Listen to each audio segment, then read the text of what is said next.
Assalamualaikum warahmatullahi wabarakatuh. Saya Tasya Indriani Romadona.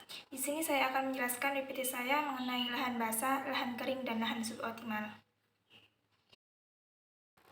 Lahan basah. Lahan basah adalah daerah-daerah rawa, payau, lahan gambut, dan perairan tetap atau sementara dengan air tergenang atau mengalir baik tawar, payau, atau asin, termasuk wilayah perairan laut dengan kedalaman tidak lebih dari 6 meter pada waktu surut.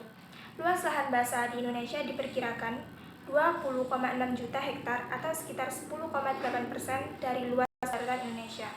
Sekitar 9,53 juta lahan basah di Indonesia berpotensi untuk lahan pertanian, dengan rincian 6 juta hektar berpotensi untuk tanaman pangan, dan 4,186 juta hektar telah direklamasi untuk berbagai penggunaan terutama transmigrasi.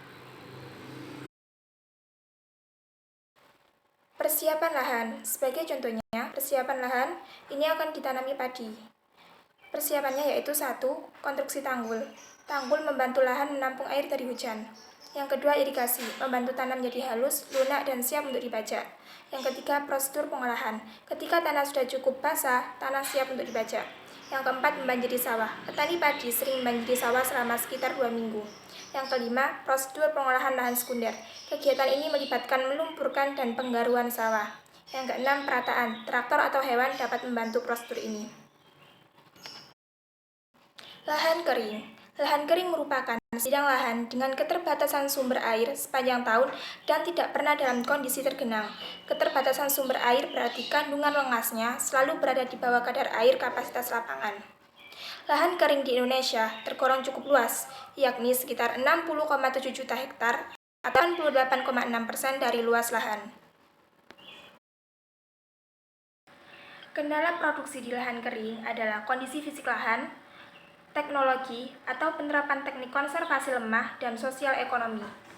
Akibat dari kendala fisik, teknologi, dan sosial ekonomi tersebut adalah produktivitas lahan terus menurun sehingga jumlah penduduk miskin terus bertambah. Persiapan pada lahan kering. Sebagai contohnya, lahan akan ditanami padi. Persiapannya yaitu 1. Konstruksi tanggul. Tanggul membantu ladang menampung air dari hujan. Yang kedua, prosedur pengolahan tanah. Pengolahan tanah dapat dilakukan setelah tanah diairi dengan baik. Yang ketiga, prosedur pengolahan tanah sekunder. Petani sering menggaru dan menggarap sawah dengan rototiler. Yang keempat, perataan. Perataan lahan biasanya menggunakan sinar laser. Yang kelima, kontrol gulma. Petani sering menggunakan herbisida. Lahan suboptimal. Lahan suboptimal dapat diartikan sebagai lahan yang secara alamiah mempunyai produktivitas rendah disebabkan oleh faktor internal seperti bahan induk, sifat fisik, kimia dan biologi tanah, dan faktor eksternal seperti curah hujan dan suhu ekstrim. Berdasarkan data sumber daya lahan Indonesia, pada skala eksplorasi 1:1 juta, lahan suboptimal dapat dikelompokkan menjadi 4 tipologi lahan, yaitu lahan kering masam, lahan kering iklim kering, lahan rawa pasang surut, lahan rawa lebak, dan lahan gambut. Indonesia dengan luas daratan 189,1 juta hektar, sebagian besar termasuk lahan suboptimal.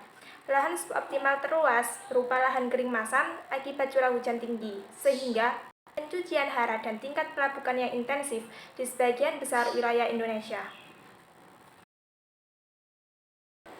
Persiapan lahan suboptimal. Persiapan lahan yang dilakukan akan ditanami padi. Pada persiapan lahan tahap awal, yang dilakukan adalah pengolahan tanah, dan sebaiknya dilakukan 2 kali. Pengolahan tanah pertama dilakukan pada awal musim hujan, dan yang kedua saat menjelang tanam. Peningkatan kadar bahan organik sangat diperlukan agar kualitas tanah dapat ditingkatkan. Sedangkan penurunan kandungan Al pada lahan kering masam harus dilakukan agar tanaman dapat tumbuh optimal. Khusus untuk lahan kering masam, pemberian kaptan atau dolomit sangat direkomendasikan dengan dosis tergantung hasil analisis tanah. Karakteristik lahan suboptimal. Lahan kering masam. Lahan kering masam adalah lahan kering yang mempunyai reaksi tanah masam dengan pH kurang dari 5. Dalam klasifikasi tanah, skala 1:1 juta, lahan kering masam ini dijumpai pada ordo tanah yang telah mengalami perkembangan tanah lanjut, atau tanah muda, atau baru berkembang, atau tanah dari bahan induk sedimen dan volkan tua. Lahan rawa pasang surut. Lahan rawa pasang surut adalah lahan rawa yang dipengaruhi oleh pasang surut air laut. Terletak dekat pantai, sebagian besar berupa tanah mineral dan sebagian lagi berupa gambut.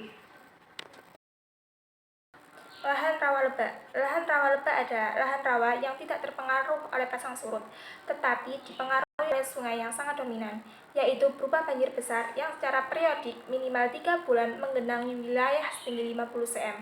Lahan gambut. Lahan gambut adalah lahan yang terbentuk dari bahan tanah organik dengan kandungan C organik lebih besar dari 12% berat jika kandungan liat 0% atau lebih besar dari 18% berat jika kandungan liat 60% atau lebih dengan kedalaman lebih dari 60 cm. Demikian yang dapat saya sampaikan, kurang lebihnya saya mohon maaf. Wassalamualaikum warahmatullahi wabarakatuh.